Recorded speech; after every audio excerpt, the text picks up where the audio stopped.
pertama waktu dikabarin dari rekan wartawan waktu itu, ya sempet nggak percaya sih. Hah, benar, tapi percaya tapi seneng gitu ya. Maksudnya dalam artian gini, alhamdulillah, artinya kan selama ini saya sama anak trauma, ketakutan, dia masih berkeliaran kan kayak gitu. Kayak kalau misalkan di jalan saya lihat ada yang rambut gondrong, mukanya mirip dia, saya takut gitu kan mbak, gitu sama anak. Tapi alhamdulillah udah dengar beritanya, setelah pemeriksaan langsung ada penahanan di rutan Tangsel. Sempet yang maksudnya tuh lega karena ada titik terang lah untuk keadilan anak saya itu. Aku tuh bahagia mam dulu sama mami sama mama. Setelah Fajar dateng semua tuh jadi sial, semua tuh kayak bencana, kayak neraka. Itu anak aku yang ngomong, sampai aku mama nggak pernah dengerin aku ngomong gitu. Itu yang aku ngerasa nyesel, minta ampun gitu. Kayaknya ya Allah, aku egois selama ini kan gitu, sampai aku bisa ninggalin anak sama ibu darah daging aku sama ibu aku yang ngelahirin aku, sampai aku milih Fajar gitu kan. Tapi yang aku belain, yang aku udah berkorban buat dia, ternyata aku malah disia-sia sama dia. Itu aja sih. Sudah lega dengar kabarnya. Alhamdulillah sih. Ya biar jadi pelajaran aja supaya tidak ada korban-korban lain lagi. Ya belum pernah sih digituin sama mama atau mami gitu, belum pernah. Baru pertama kali ini doang. Berat traumanya ini harus memang disembuhkan ya melalui dokter psikolog, tapi nanti akan delegasi dari KPAI yang menunjuk nanti. Dan terakhir saya menghubungi sudah bersurat, nanti tinggal di follow up aja suratnya.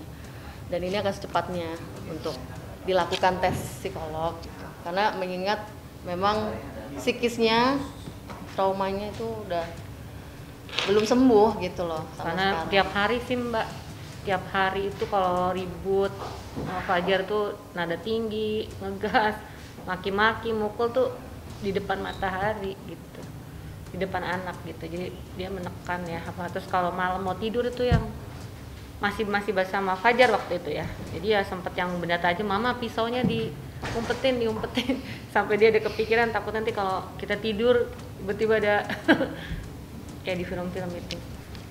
Sejauh ini belum ada menghubungi kami, baik pihak keluarganya maupun yang dekat sama saudara FU juga belum ada sampai hari ini. Jadi besok rencananya mau ke Polres dulu yang di Cirebon untuk memfollow up laporan KDRT ibunya. Kan LP anaknya sudah jalan, tinggal LP ibunya.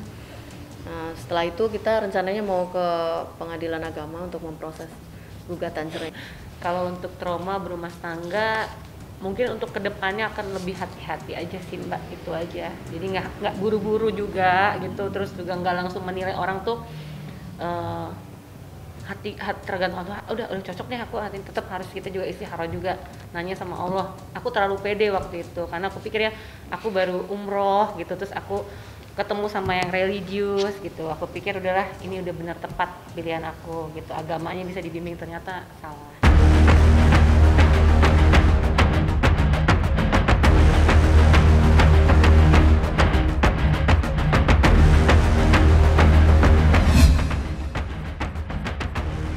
Majelis masih terpapar ini ya, ketua majelisnya terpapar COVID, jadi masih ada penundaan, tapi masih proses mediasi. Kalau kita kan lihatnya dari ini proses sudah bergulir di persidangan ya, kita hormati aja proses yang ada, kita hormati proses hukumnya, nggak apa-apa namanya diberikan kuasa kepada kita ya, kita yang mewakili dong. Kalau tanpa kuasa ya dia hadir sendiri kan itu. Belum jadwalnya juga sih, belum jadwal untuk hadir PP. Nanti kita konfirmasi ya, saya belum bisa menjawab karena posisinya memang prosesnya masih dikuasakan ke kita, ya berarti kita dulu yang hadir ya. Kita belum ngomong ke substansi ya, kita lihat dulu lah. Yang pasti kita akan melakukan bantahan terhadap suatu hal yang tidak benar kan. Kita ngelihat semuanya, yang tidak benar kita bantah. Ya dulu deh, kita lihat substansinya belum masuk, kita hormati aja proses hukumnya. Yang penting pada prinsipnya kita akan melakukan bantahan terhadap semua hal yang tidak benar, terhadap tuduhan yang diberikan kepada klien kami. Intinya seperti itu ya. Agenda selanjutnya masih menunggu karena ini udah proses mediasi. Kalau ke depannya ya mudah-mudahan kita bisa damai ya. Kita bisa damai, cari yang terbaik gitu kan. Di sini kan hanya untuk kepentingan anak ya. Jadi kita ajukan gugatan pun hanya untuk kepentingan anak. Jadi ya kita dorong untuk terkait pengesahan asal-usul anak. Ya mudah-mudahan anak ini nanti ditetapkan sebagai anak dari Bu Amalia dan Pak Bambang. Nanti ke depan legalitasnya seperti apa? Untuk kepentingan nanti dia akta kelahiran, dia nanti nikah walinya siapa kan gitu. Bukan tentang perceraian ini. Kali ini adalah gugatan pengesahan asal-usul anak dan nafkah anak yang diajukan oleh seorang wanita yang bernama Amalia Pujiati binti Dr. Andes D. Arif Manrejo. Pengesahan asal-usul anak dan nafkah anak terhadap Bambang Pamungkas bin H. Misranto. Nomor perkara yang terdaftar di Kepanitiaan Pengadilan Agama Jakarta Selatan adalah nomor 1233 Perdata Gugatan tahun 2021 PAJS yang terdaftar di Kepanitiaan Pengadilan Agama Jakarta Selatan tanggal 18 Maret 2001. Agenda persidangan pertamanya adalah tanggal 31 Maret tahun 2021. Untuk sidang pertama adalah perdamaian. Jadi gimana sebenarnya ini permasalahan untuk didamaikan tentang asal-usul anak tersebut, karena ini perkaranya berbentuk gugatan. Jadi harus didamaikan terlebih dahulu atau dimediasi. Bagaimana jalan terbaik antara pihak gugat dengan pihak tergugat. Ini kan memang ada pernikahan sirih ya antara Pak Bambang dengan Bu Amalia. Itu sekitar 3 tahun yang lalu ada pernikahan sirih. Memang belum sempat didaftarkan. Dan dari pernikahan tersebut sudah ada dikaruniai 1 orang anak. Dan posisi Bu Amalia juga sekarang sedang hamil, kurang lebih 6-7 bulanan lah ya. Nah ini terkait untuk anak, legalitasnya kami juga kan perlu tuh untuk pengesahan anak ya. Terkait nanti identitas anak itu sendiri, nanti untuk akta kelahiran, ijazah dan lain sebagainya. Jadi di sini kami mengajukan untuk pengesahan anak gitu. Aduh isbat nikah ya, ini kan memang agak ini ya, karena kan Pak Bambang sendiri kan punya ini ya, punya apa? Punya pasangan. Ya, jadi kan kita Bu Amalia juga nggak menuntut seperti untuk isbat nikah. Jadi yang penting untuk pengesahan asal-usul anak aja di sini. Anak aja. Yang penting untuk kepentingan anak di sini.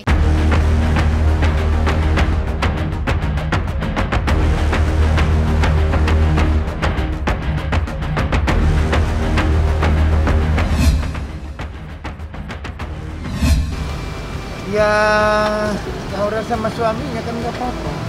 Pastinya kan berbeda kan sama tahun berbeda lalu. lah, nggak ada Aurel kan. Tapi ya harus dijalani kan, nggak apa-apa. Nanti juga biasa. Tetap video call, tetap. Masih tadi teleponan. Kabarnya hari ini pulang ya? Kayaknya sih katanya pulang dari Bali sekarang. Akan sahur bersama kan Mas mungkin? Nanti bareng? lagi diatur. Ya, oke.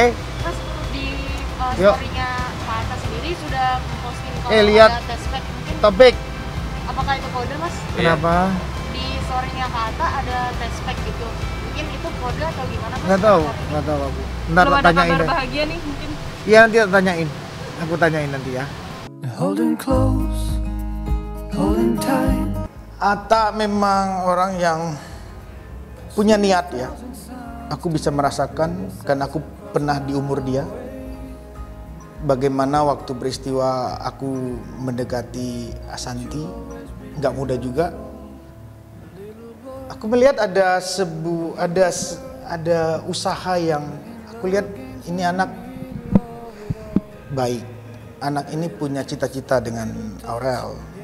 Tapi kan kembali proses masih berjalan.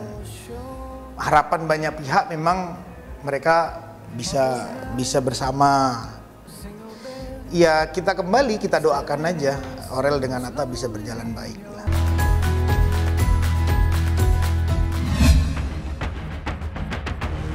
Saya kira nggak ada masalah apa-apa sih, semua ada baik-baik aja.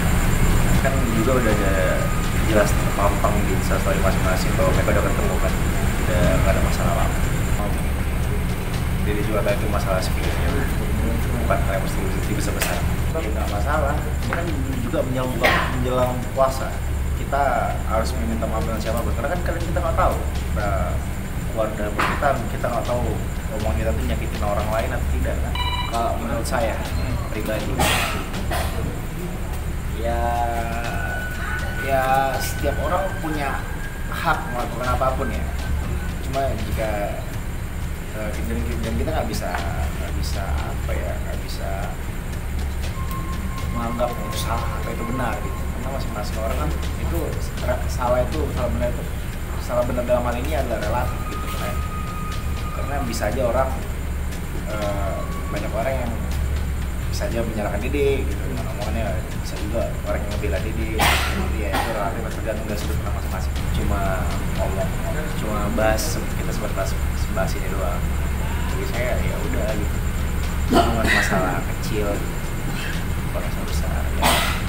Kita meminta maaf kan bukan berarti kita kalah, itu menunjukkan kebesaran hati kita. Ya pasti yang pertama saya support, dan Dede itu orang yang sosok yang kuat sebenarnya. Jadi nggak tanpa harus kita kuatin, dia juga udah tahu bagaimana harus bersikap, bagaimana harus mengambil keputusan.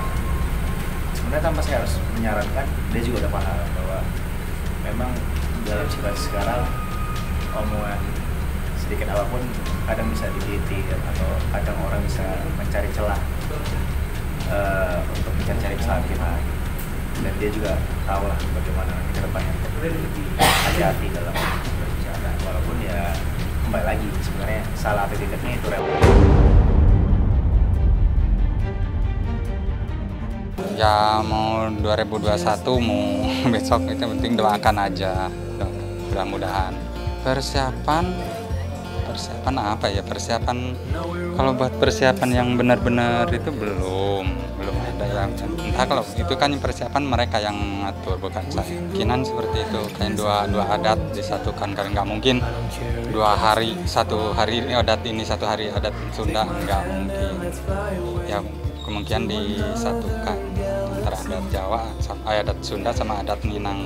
Nggak walaupun nggak di pembicaraan mungkin nggak kemungkinan ke situ larinya. Memang ya insya Allah lah, mudah-mudahan nanti bisa juga seperti itu. Menikah muda, si Dede udah tua loh, udah 22 tahun. Nggak muda lagi kali ya. Enggak, kalau saya nggak ada pilihan. Yang penting yang punya pilihan tuh anak saya. Kalau anak saya cocok, anak saya suka, saya mendoakan dan mendukung gitu. Jadi bukan kriteria saya harusnya mantu seperti ini, enggak. Itu yang balik lagi ke anak saya. Kalau saya sih sebenarnya ya kalau dari orang ya alhamdulillah, kita juga ucapkan banyak terima kasih yang udah mensupport Dede, yang udah mendoakan Dede. Kalau buat saya jatuhnya bukan mensupport, kalau saya sih tetap menjaga. Soalnya yang sama siapapun Dede dekat ya saya tetap mendukung gitu, mendoakan sama siapapun enggak gitu. Ya kita tetap bersyukur, alhamdulillah, berarti kan ada rezeki titipan dari Allah dan anugerah dari Allah. Ya kita patut bersyukur lah. Ya kan kalau masalah menikah itu kan ibadah. Kalau untuk ibadah saya mendukung lah, gitu kan. Ya kalau memang mereka udah siap, ya kita mendukung lah. Kita kan orang tua mendoakan, mendukung gitu. Doain aja. Insya Allah, doain aja pokoknya. Kapan aja doain.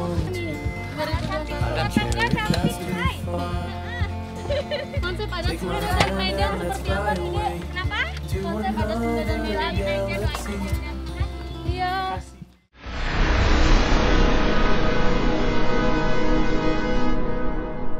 Jadi jangan lupa untuk subscribe Cumi Cumi. Ditekan ya tombol lonceng merahnya.